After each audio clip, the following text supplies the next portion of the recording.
Hello, good morning. So, pa-check out na kami ngayon. Pupunta kami sa Sapa. Pinapacheck na namin yung room and hintay na namin yung breakfast na iserve habang check-in yung hotel namin.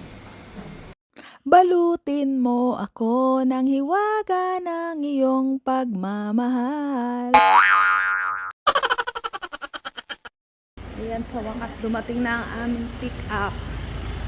Aga-aga ng pick-up time niya. Sabi niya 6:45 pero anong oras na? 8:20 na. Medyo late. Diba? We're going now to Sapa. Hello. See you later. We're here na inside our van. Oh, ayan. Ito, bumababa yung upuan. Tapos, ito naman pagtataas mo. Bạn bám theo đường Âu Cơ đầu ngõ 34 hướng cầu Nhật Tân còn xe ô tô lao lên giải phân cách và chú ý trường hợp này mức độ ảnh hưởng giao thông ra sao chúng tôi xin mời các bạn nếu có điều kiện. Tapos, kung gusto mo naman ma-relax sa masahe, ito.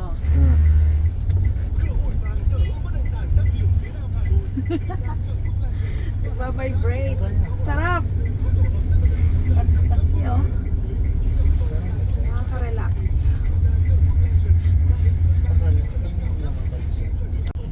Uso din pala ang traffic dito. Traffic. Ito yung mga itsura nung daan nila. Parang Pinas lang din. Pero parang ang dami libingan ba yun? Parang may maliliit na yun.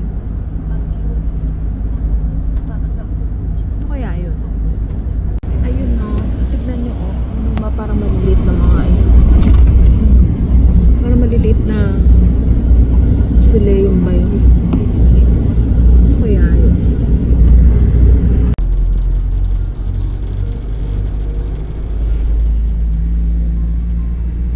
Over muna kami para kumain, mag-CR. Meron daw kaming 30 minutes. Tayin niya kami. Tapos after 30 minutes, alis na. Hanap tayong makakainan.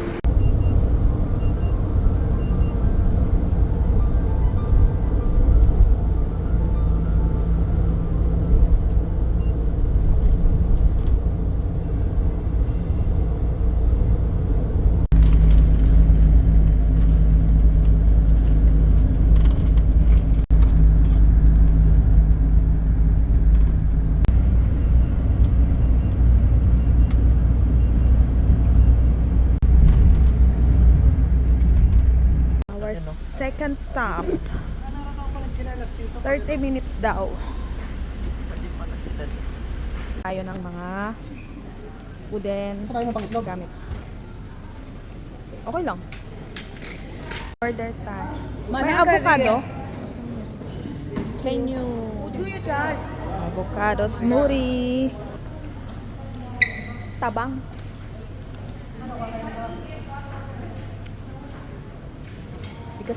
Hindi kasi nilinamnam ng avocado natin. Van. Tapos nga pala, bakit? Ayan ang paligid niya. Tapos meron nang naghihintay sa yung mga slippers dyan. Pwede mo siyang isuot sa loob. Pwede ring naka-shoes ka pagpasok. You know. Dami mga slippers eh.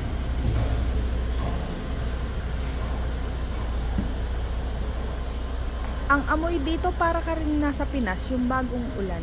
Gano'n.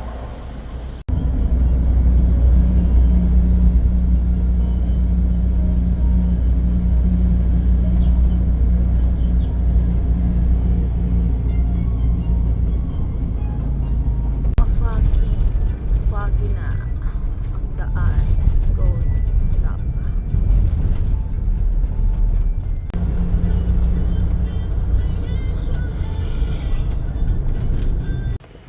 We're here in our hotel. Welcome to Baguio. Ay, hindi pala. This is our hotel. Nasa ba? Sapa Retreat. Ayan, Sapa Retreat. Mafoggy.